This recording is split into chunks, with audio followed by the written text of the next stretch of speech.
central Texas. Usually you picture calm, peaceful landscapes.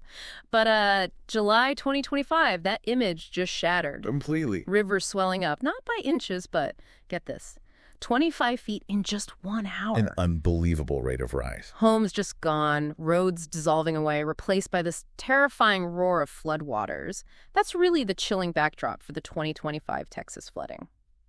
Welcome to the Deep Dive. Today we're taking a really close look at that unprecedented disaster. It unfolded between July 4th and 7th, 2025. A holiday weekend, no less. Exactly. And our mission here is to go beyond the headlines, to unpack the sheer scale of the devastation, look at the incredible heroism, first responders, everyday Texans, and dissect that huge coordinated response that managed to save hundreds of lives against really staggering odds. It's a complex story, definitely. The numbers alone are just profoundly sobering. Rainfall over 20 inches in some spots. 20 inches. Just think about that volume of water. Leading to a confirmed death toll of at least 89 people, and tragically 27 children among them. Heartbreaking figures.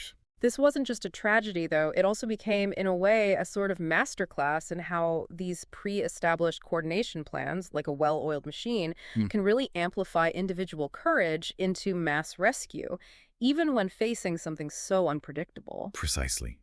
And the sheer speed at which this disaster developed was genuinely unprecedented. We're talking widespread, devastating flash flooding, central southeast Texas, especially Kerr, Comal, Travis, and Burnett counties. Right. Rivers like the Guadalupe and Llano, they just rose so incredibly fast. It left almost no time for evacuations. Even seasoned campers were caught completely off guard. So that rapid onset, that's really the core challenge with flash floods. Exactly. Their suddenness just bypasses so many of the usual warning systems, the evacuation plans. It demands an immediate, almost instinctive response. You don't have time to deliberate. That sheer force of the water, the velocity, and the immediate impact, it must have been just overwhelming on the ground. Can you paint a picture of that devastation? Well, the human cost was immense. Beyond those 89 confirmed deaths, 48 adults, 27 children. You had over 40 people initially unaccounted for. Imagine the desperation in those searches. Absolutely terrifying for the families. And the water didn't just flow through. It pulverized critical infrastructure. Roads, bridges, power lines, and crucially, communication systems. Wiped out. So no phones, no internet, no radio in some places. Exactly. It created these immediate black holes of information. Made traditional rescue command, the centralized kind, basically impossible. Responders had to operate with incredible autonomy out there, adapt constantly. Wow. And then, of course, you have the secondary issues. Widespread flooding means contaminated water, so the risk of waterborne diseases shoots right up. Another layer of crisis complicating the rescue efforts. And nowhere was this clearer, more tragic than at Camp Mystic. That Christian summer camp in Hunt, Texas, it became a focal point for some of the most heartbreaking losses. The reports from there were just grim. They really were. Dozens of campers, staff members, caught completely off guard. The speed, the fury of the rising water. It's hard to even imagine. And the numbers from the camp? Deeply devastating. 27 campers and counselors lost their lives right there. And another 10 campers and 1 counselor were unaccounted for, at least initially. Oh, my goodness. And adding to that awful tragedy, the camp's longtime director, Richard Dick Eastland, he also died trying to rescue campers. He made the ultimate sacrifice. It just underscores how vulnerable even established places are to these explosive natural events. It's just staggering.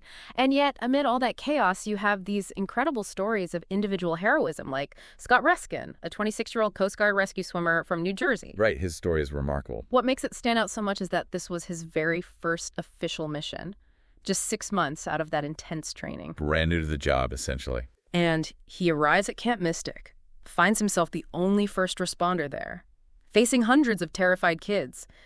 That scenario sounds almost impossible.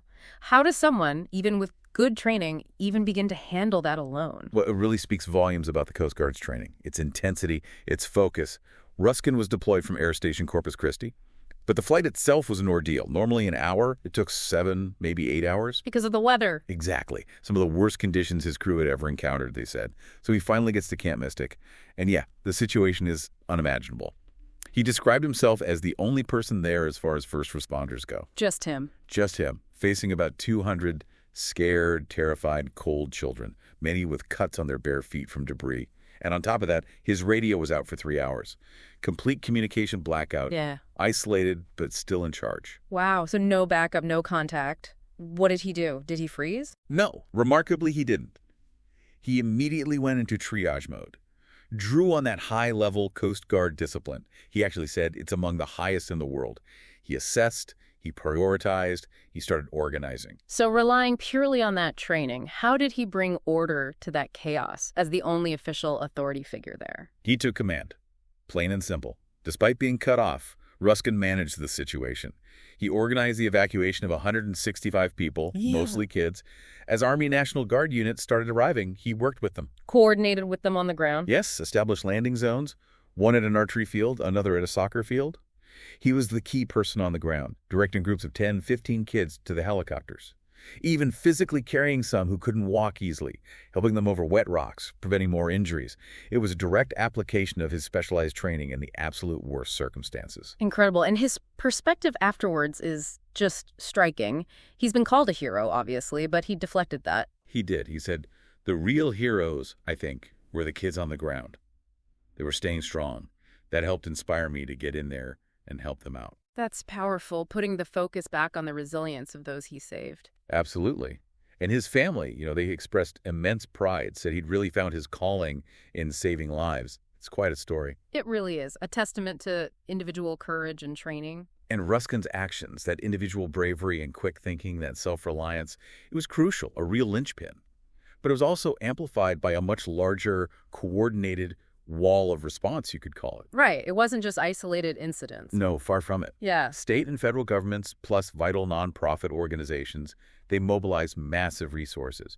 It showed the power of teamwork, of a combined effort when facing something this big. And this huge coordination effort, the one that saved hundreds of lives, brings us to those crucial frameworks and partnerships. President Trump acted quickly, signing a major disaster declaration for Kerr County. Which was absolutely essential. Yeah, because that unlocked FEMA aid, Federal Emergency Management Agency, critical support for rescue, recovery, and, importantly, rebuilding that smashed infrastructure. Money and resources started flowing. Exactly. And the president also specifically highlighted the Coast Guard, working side by side with state first responders, crediting them with saving over 850 lives during the event. And you saw similar proactivity at the state level. Governor Abbott was providing constant updates on the Texas response. Keeping people informed. Yes, and activating more state emergency resources through TDM, the Texas Department of Emergency Management. They also encouraged Texans to report damage using the ISTAT tool, the Individual State of Texas Assessment tool. That sounds practical. Why was that important? It's a way to get information directly from affected people to the authorities. It helps channel assistance efficiently, making sure resources go where they're needed most, directly to the communities hit hardest. It empowers local reporting. And the military component, specifically the Texas Military Department, their role sounds significant.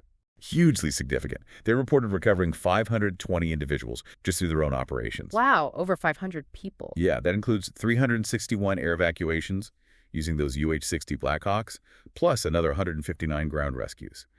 The Coast Guard, the Texas National Guard, the Air National Guard, their rapid response was absolutely critical. It really showcases how vital, well-trained local and state forces are. They're the first line. Truly are citizen soldiers and airmen stepping up. Exactly. And beyond government, you had nonprofits making a big difference. Healthcare Ready, for instance, a 501c3, they became engaged, as they put it, because healthcare access and the medical supply chain were severely disrupted. Right. People still need medicine, even in a flood. Precisely. So Healthcare Ready monitored the situation, provided analysis, highlighted problems, and helped find solutions. A key thing they did was activate their RX Open tool. RX Open? What's that? It tracks pharmacy closures. So displaced people who had lost everything or couldn't get back home, could use it to find open pharmacies to get essential medications and services. A really practical, vital tool in that chaos. That's clever. Filling a very specific, critical need. It is. And this kind of distributed, agile response where nonprofits, local groups step in to fill immediate gaps, it really amplifies the larger government efforts. That makes sense. Yeah, if you look at the bigger picture, the success here, despite how fast it all happened, really points to that interagency coordination, federal, state, nonprofit, all coming together quickly. It's having those established frameworks before disaster strikes that allows individual heroism like Ruskin's, to be magnified and make a massive difference. Preparedness pays off. Okay, so that impressive level of coordination then leads us to the actual tools, the gear that made these rescues possible. Because it's not just about brave people, right? You need the right equipment. Absolutely essential. Water rescue demands a very specialized toolkit. It has to be engineered for speed, safety, and reliability in really harsh conditions. So what are we talking about specifically? Well, a whole range of things. Rescue boats, obviously. You need nimble ones like inflatables to get into tight, flooded streets, but also rigid-hulled boats for speed across open, choppy water. Okay. Then you've got essential lifeline gear. Yeah. Throw bags, basically ropes and bags you can toss quickly to someone. PFDs, personal flotation devices, life jackets, often with special rescue harnesses built in. Yeah. Crucial for keeping both rescuers and victims afloat and visible. And protection for the rescuers themselves. Yes, robust rescue helmets are vital. There's so much debris in floodwaters. And things like water rescue sleds, often towed by jet skis, they're great for pulling people out of fast-moving water quickly.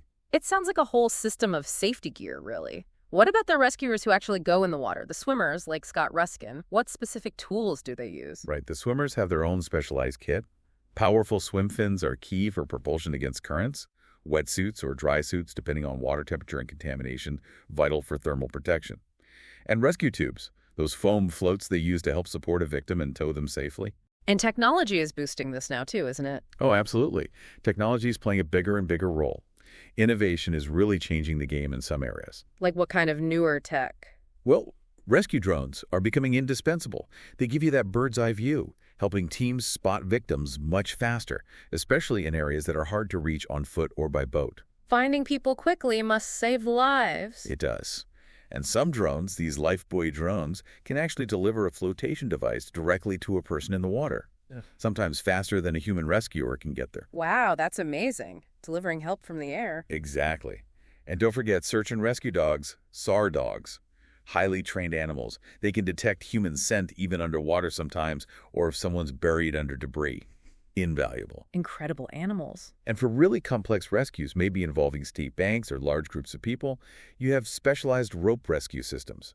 Even large flood rescue platforms designed for mass evacuations. It's this blend, traditional skills, solid gear, and cutting-edge tech that makes modern disaster response effective. So when you put it all together, the 2025 Texas floods, they're not just a story about survival. They're really a stark illustration that when nature unleashes chaos, it's human systems, individual courage, yes, but also integrated agencies, advanced tech that become the lifeline. That coordinated lifeline, yeah. It's the difference between complete catastrophe and, well, salvation for many. It's such a powerful reminder that behind every amazing rescue story, it's not just one brave person. There's this whole system, dedicated organizations, incredible technology. And the training. Don't forget the training. Right. That blend of skill, training, having the right tools for that specific environment, that's what makes successful water rescue possible. That's what saves lives that might otherwise be lost. The lessons from an event like this just reinforce that idea. You need a multi-layered approach. You need personal courage, yes, but it has to be combined with robust coordination, local, state, federal, working together, and constantly improving the technology we use. That's how you effectively respond to disasters of this magnitude. It shows the strength you can find in a prepared community, right? One that values self-reliance but also builds those strategic partnerships. Exactly. Individual fortitude amplified by collective organization. So as we've explored today, the 2025 Texas flooding was, well, it was a profound testament to both nature's terrifying power and the extraordinary resilience of people. Both sides of the coin. We saw the shocking speed and the tragic impact of those flash floods, especially at Camp Mystic. But crucially, we also saw these awe-inspiring acts of individual heroism, like Scott Ruskin's actions. It's really remarkable. And how that heroism was amplified by this huge, coordinated, multi-agency response, all backed up by essential and increasingly innovative rescue equipment. So hopefully you now have a much deeper understanding of what actually unfolded during the 2025 Texas flooding. Moving beyond just the dramatic headlines to the practical realities of disaster response and that incredible human spirit that always seems to rise to meet these immense challenges. Yeah, this deep dive really serves as a powerful reminder, I think, of what's possible when people and different agencies pull together in a crisis. It shows that true strength really lies in that combination, individual preparedness and grit, alongside collective organization and support. Which leaves us with a final thought to ponder. In the face of nature's overwhelming power, what can we do? As communities, as individuals, how can we foster even greater self-reliance and preparedness? Knowing that even the most advanced systems, the best technology, ultimately rely on the readiness, the responsibility, and maybe just the quick thinking of every single person within them. That's the critical question, isn't it? It is something to think about long after the waters recede.